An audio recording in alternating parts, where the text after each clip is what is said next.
The most time-consuming and difficult task in software development is to catch the bugs within the apps. The reason is when your app is released to the public, you won't know what device, OS, setting the user is using. The worst is you won't be able to know how to replicate the bugs. With Firebase Crashlytics, we can know which part of the code causes the app to crash. We even can have the data the app is processing during the crash. With all this information, we can speed up the bugs fixing process. Fixing the bugs quickly is of paramount importance, as a buggy app will cause a negative impression for your app.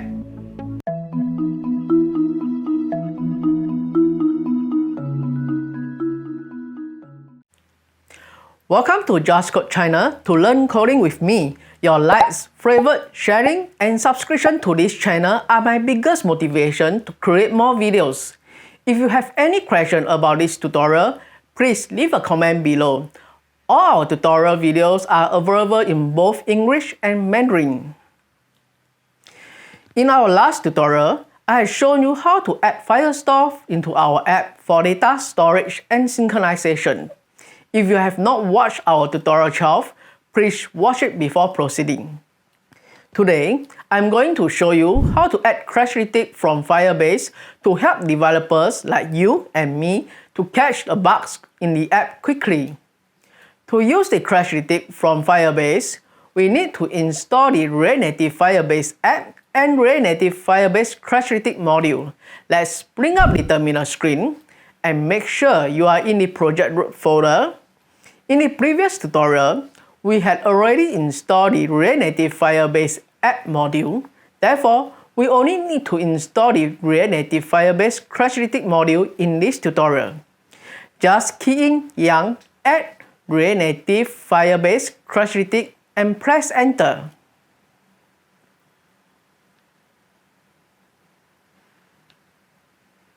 After the module is installed, issue the port install command to install the required modules for iOS.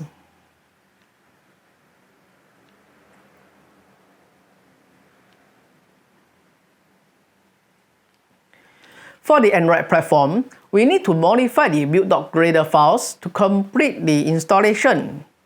Open the Android build.gradle file, scroll to the build script repository section, make sure the Google function is there.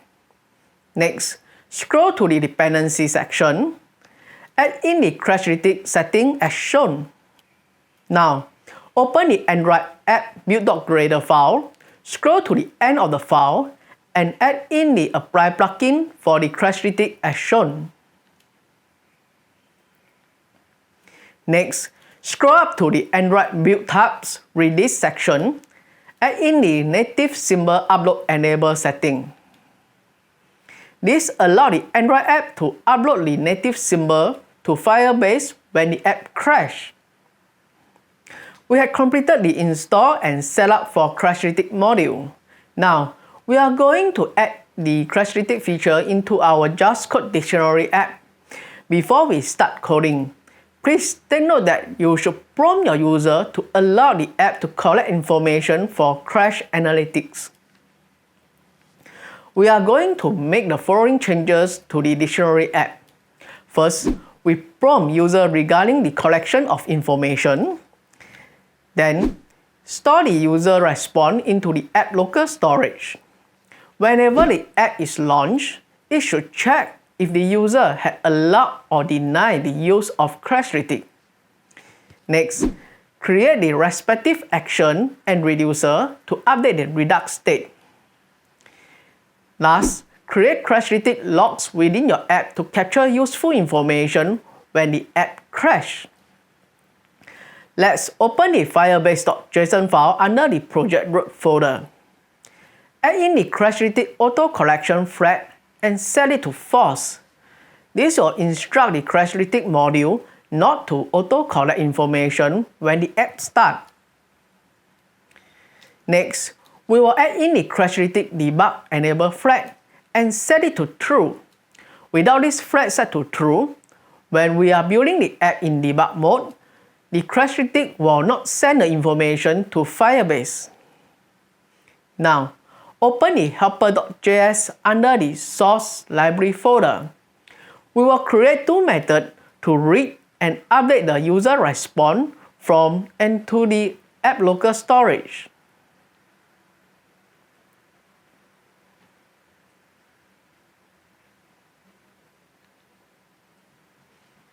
Next, open the action-tab.js under the source Redux action folder.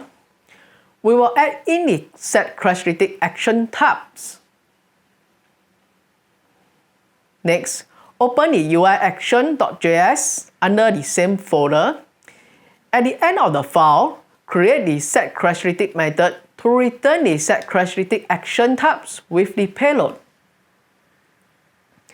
Followed by, open the UI reducer.js under the reducers folder.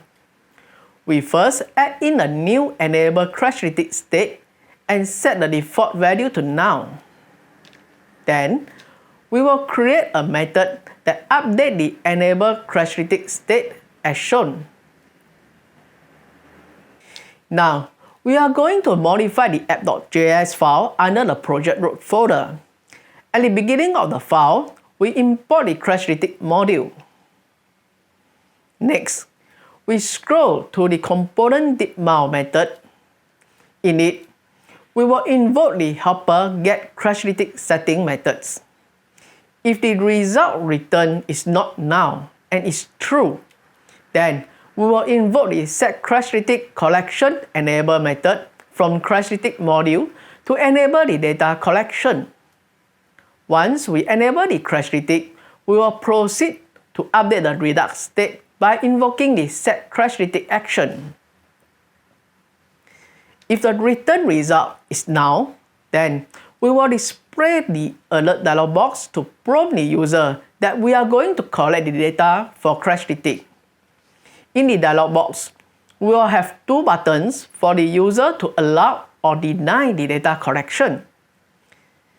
In the allow button, we will invoke the same set Crashlytics collection enable method to enable the data collection.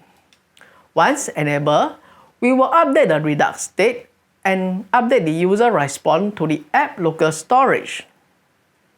In the deny button, we will just update the user response. The next file we're going to modify for this tutorial is the source screen search index.js file. In this file, we will invoke the Crashlytics module to capture detailed information on the app execution. We will invoke the log, set user ID, set attributes, and record error methods from Crashlytics module to capture information.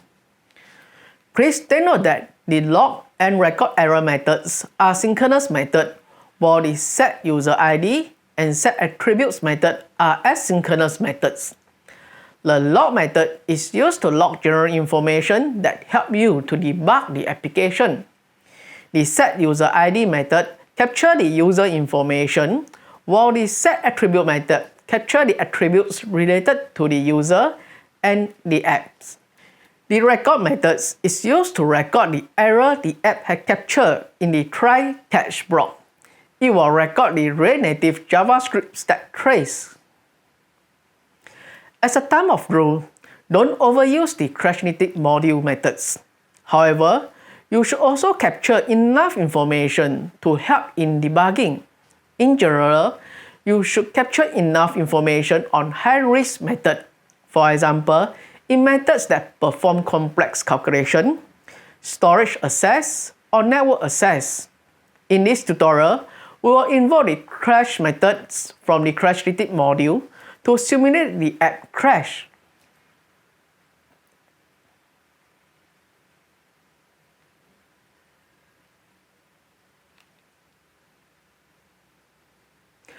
We have completed the changes. Before running the app in the simulator, we need to enable the Crashlytics in the Firebase console. Let's bring out the Firebase console. Click on the Just Code DICT project. Then, click on the Crashlytics from the left menu. Click on the Enable Crashlytics button to enable Crashlytics features in Firebase. From the App drop-down list, Select iOS app as we will be testing Crashlytics in iOS Simulator. Let's bring out the terminal screen again and run the application in iOS Simulator as shown.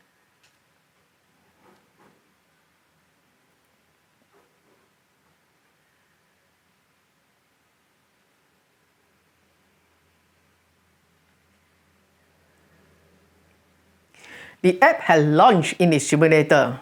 Let's place some breakpoints in the debugger.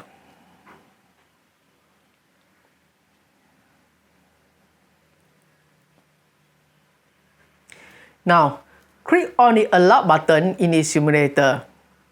The breakpoints in the Allow button at app.js will be hit. Press F8 to execute the Set Crashlytics Collection Enable method. Now, key in a word in the simulator to perform a word definition lookup. The breakpoint in the onSearch method will be hit. Let's step through all the breakpoints until the crash method.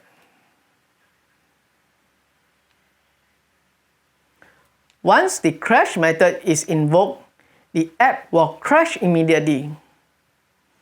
After the app crashes, it may take few minutes for the Firebase console to display the capture box. Click on the new crash report entry in the Firebase console. It will display the details of the crash report. From the report, we can see the stat trace that caused the app to crash. We also can see the attribute captured in the key tabs. The log captured by the Crashlytics will be appear at the Logs tab. With the log, we can know where is the cause for the crash. The Data tab will display the device information and the user ID.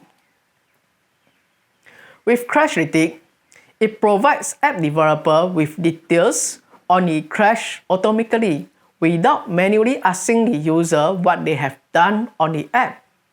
It allows us to fix the bugs quickly and prevent negative impression due to the buggy app. We have come to the end of this tutorial.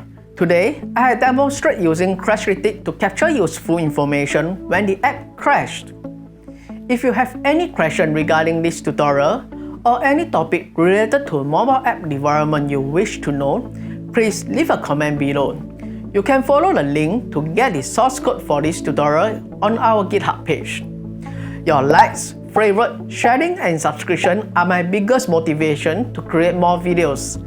Thanks for watching. Bye!